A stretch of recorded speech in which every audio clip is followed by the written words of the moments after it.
تو اس کا مطلب یہ ہے چھوڑ کے نہیں بھاگ رہے، یاد رکھیے گا، چھوڑ کے نہیں بھاگ رہے ہیں. ہم سینے پہ گولی کھانے والے ہیں، پیٹھ پہ گولی نہیں کھائیں گے انشاءاللہ. یاد رکھیے گا، بالکل یاد رکھیے گا. مجھے یو پی کی سرکار کے ایس ٹی ایف نے 2 مرتبہ طلب کیا ہے. مقدمہ بہت سارے لوگوں پہ ہے لیکن طلبی میری ہو رہی ہے بس. تو اس بات کو یاد رکھیے گا. ساتھیوں نے یہ بھی کہا کہ تم نہیں جاؤ گے تو بھی کچھ نہیں بگڑے گا تمہارا. ہم نے کہا جتنی مرتبہ بلائیں گے اتنی مرتبہ جائیں گے. آنکھوں میں آنکھیں ڈال کے جینا ہے، آنکھ چرا کے نہیں جینا ہے، نہ اپنوں سے نہ پرایوں سے. ہمیں یہ اقرار ہے کہ ہم گنہگار ہیں، ہمیں یہ اقرار ہے کہ ہم اس قابل نہیں ہیں کہ اس عظیم الشان جگہ پہ رہیں جہاں حسین احمد مدنی کا پیر گزرا ہے. مولانا اسد مدنی جیسے لوگوں کو ہم نے دیکھا، اولو العزم لوگوں کو. ہم تو 1 منٹ نہیں ٹک سکتے. واقعہ ہے اللہ تعالیٰ نے منع کیا ہے کہ اپنے گناہوں اپنا پسند فرمایا ہے کہ آدمی اپنے گناہوں کا اظہار کرے، اس لیے اظہار نہیں کر سکتے. اس نے چھپایا ہے تو ہم دعا یہ کرتے ہیں اللہ آپ نے ستاری کی ہے، آپ غفاری بھی فرما دیجیے. یہ میرا حال ہے ان بزرگوں کے بیچ میں. تو ہم یہ کہتے ہیں جمعیت علماء میں یہ برکت ہے حضرت شیخ الہند رحمۃ اللہ علیہ کے آنسوؤں کی، حضرت شیخ الاسلام رحمۃ اللہ علیہ کی آہوزاری کی، اور سارے اکابر اس زمانے کے تمام بڑے بڑے جبال تھے. بتائیے ذرا تصور کیجئے، کہاں وہ اور کہاں ہم. سوچ سکتے ہیں کچھ بھی نہیں ہے، یعنی ہے ہی نہیں کچھ. اگر جوتیوں کے ذرے کے برابر بھی ہو جائیں تو ہمارا کام بیڑا پار ہو جائے گا. تو میں یہ عرض کر رہا تھا کہ کیسے بتاؤں اس بات کو، کیسے بتاؤں جس بات کو بتانا چاہتا ہوں، کیسے کہوں وہ بات جو کہنا چاہتا ہوں. مجھے ضرورت ہے اللہ تعالی کی نصرت آپ کی شکل میں. اس جمعیت علماء کو، ملت کے ان بے قصور لوگوں کو جنہیں مار مار کے مار دیا جاتا ہے سڑکوں پہ، وہ ہم بھی ہو سکتے ہیں، ہمارے بھائی بھی ہو سکتے ہیں، اور ہیں وہ ہمارے بھائی. ان کو ہماری ضرورت ہے.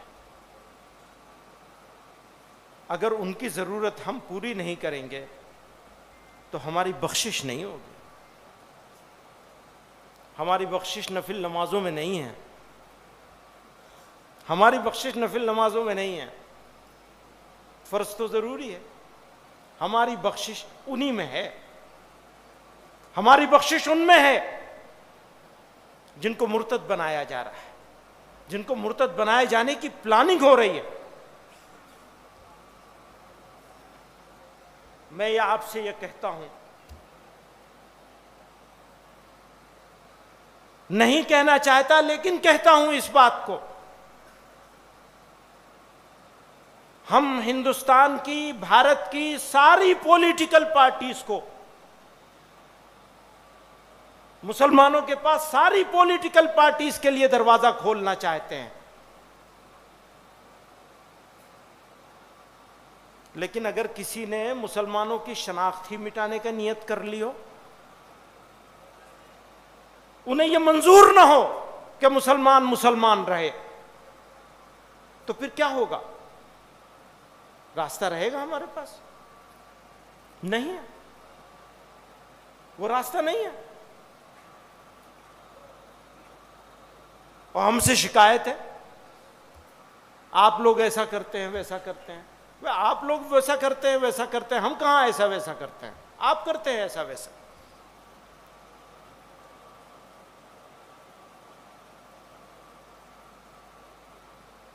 اس کے باوجود ہم یہ کہتے ہیں کہ سمجھدار لوگوں کے ساتھ گفتگو ہونی ہی چاہیے. گفتگو بہترین حل ہے.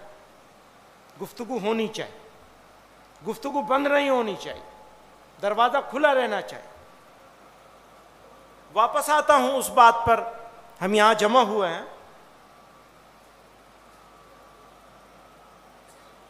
اچھا ہمارا تو کام ہو چکا, ہمارا تو سفر پورا ہو رہا ہے, اب قبر میں پاؤں ہیں, واپسی کا سفر آدھے سے زیادہ طے ہو چکا ہے. ویسے تو بلاوا کسی کا بھی آ سکتا ہے, لیکن ہم تو آخری دور میں ہیں. پر میں اپنے نوجوان دوستوں سے کہنا چاہتا ہوں, آپ کا انتظار ہے, آپ ہی کا انتظار ہے. آپ آگے بڑھیں گے اور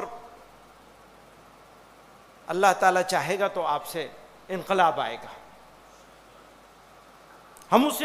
ہمیں معلوم ہے کہ وہ انقلاب ہو سکتا ہے اس انقلاب کو آپ بھی نہ دیکھ سکیں, لیکن یقین جانیے اگر صحیح سمت میں چلیں گے تو آپ کی نسلیں ضرور اس انقلاب کو دیکھیں گی انشاءاللہ. ہمارے بیچ میں بہت سارے اکابر موجود ہیں.